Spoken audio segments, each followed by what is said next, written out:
లేత బుగ్గ చూస్తే నెవర బుద్ధి, లేత బుగ్గ చూస్తే నెమర బుద్ధి,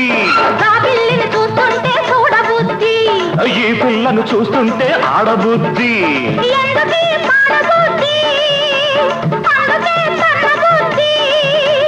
బుద్ధి మంచిదే పిల్ల వయసు చెడ్డది, వయసు ముదిరితే పిల్ల పెళ్లి చెడ్డది. బుద్ధి మంచిదే పిల్ల వయసు చెడ్డది, వయసు ముదిరితే పిల్ల పెళ్లి చెడ్డది.